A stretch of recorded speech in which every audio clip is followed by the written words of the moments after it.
mais constantemente para perder mesmo esta margem de manobra e nos confortar em que não, então não tive outra opção, aconteceu isso, né? Você me socou, então eu não tive outra opção senão socar você também, muito mais forte do que você me socou, né? Porque é a reação que o determinismo manda, né? Esta, depois na argumentação, é a zona de conforto. E fica, então, a dor, a experiência da dor fica para assumir o papel de sujeitos, né? E de exercitar a capacidade de opção, né?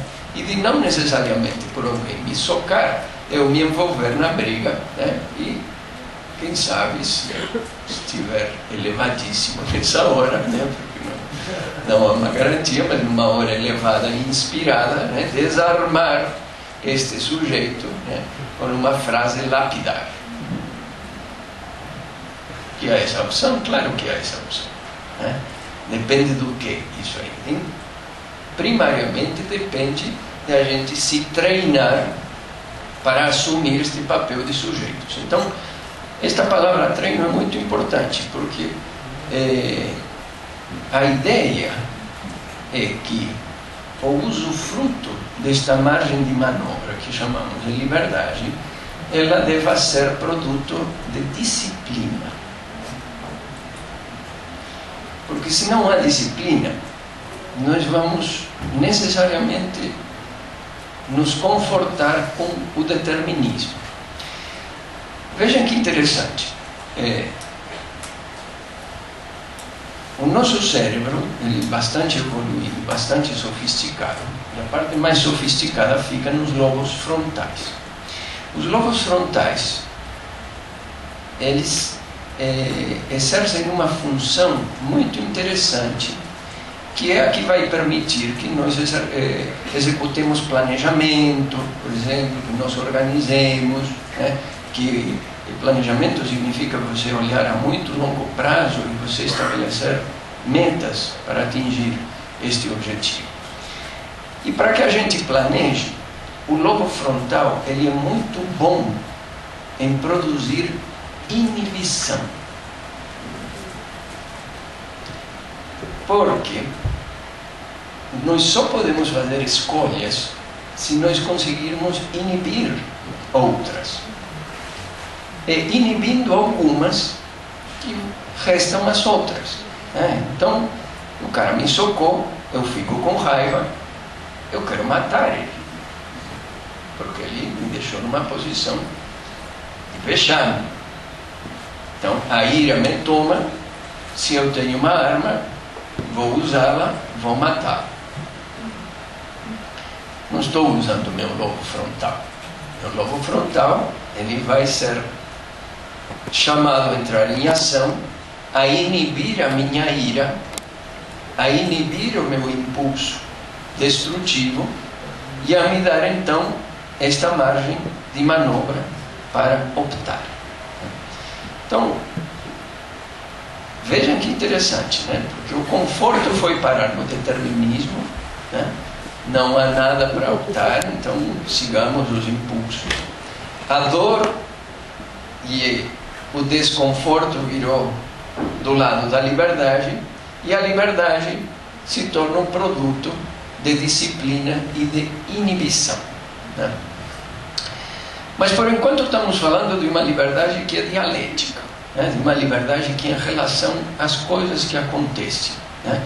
Que é um pouco uma ilusão de liberdade, que é um pouco a ilusão da liberdade econômica que acontece nos Estados Unidos, né? Você tem liberdade de comprar isto, de comprar aquilo, de comprar esta marca e outra.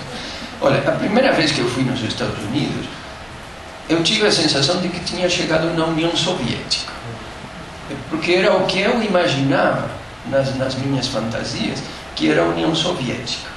Porque eu andava nos Estados Unidos de carro e resulta que cada mais ou menos 2 milhas tinha as mesmas lojas, os mesmos lugares de comer, as mesmas marcas, tinha exatamente o mesmo, cada 2 milhas.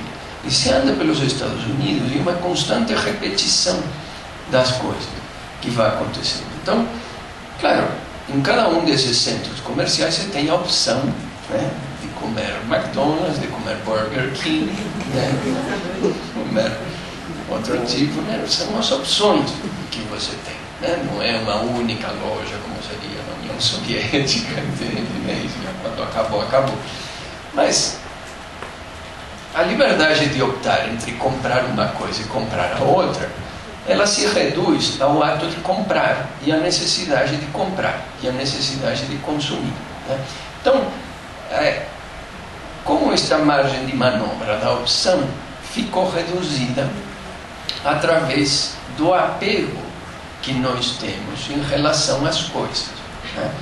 E o apego que nós temos em relação principalmente a colher o mais rapidamente possível o fruto de nossos atos, né? A recompensa pelo que fazemos, né? O apego, se eu faço algo e estou apegado ao que vai trazer como resultado, aonde foi parar a minha margem de manobra, né? Então, que tipo de opção é essa se eu só vou fazer uma coisa em virtude de algo que vai acontecer? E se esse algo não acontecer, pronto, já estou frustrado, já estou decepcionado. E se estou decepcionado, provavelmente ficarei com raiva. Hoje em dia a raiva virou depressão, né? Mas mesmo assim é uma raiva às avessas, a depressão. Uma raiva de si mesmo, a depressão. A raiva vira ira, né? A ira destrói absolutamente tudo. Então, seguindo essa linha de existencial, que ela é muito reincidente, né? A gente cobiça o fruto da ação, se apega ao fruto da ação, se exalta se acontece, se irrita se não acontece, né? Destrói aquilo que impede, né? Preserva aquilo que facilita.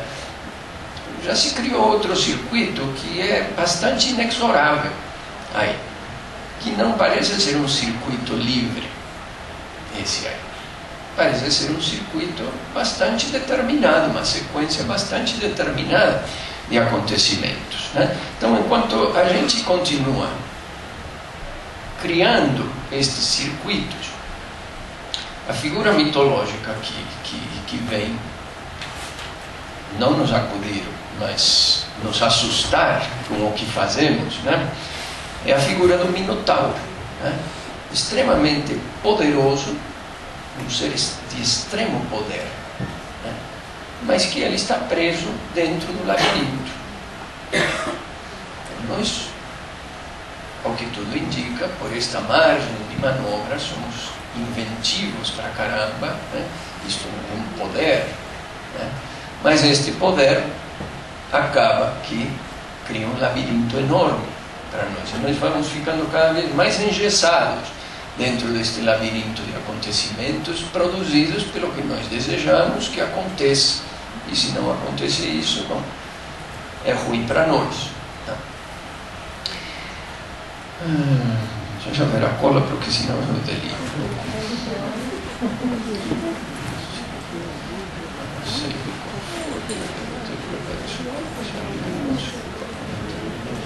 Bom, então, há uma diferença entre ter liberdade de opção e ser livre, né? Ser livre é algo muito mais sofisticado, parece. Porque o ser livre não se opõe necessariamente a que as coisas não aconteçam do jeito que a gente as deseja que aconteça. Mas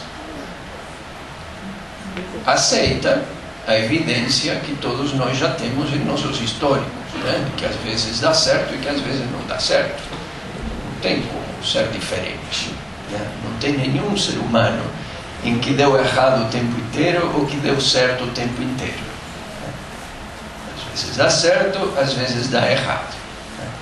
Então, quando há uma recusa, uma inibição desta cobiça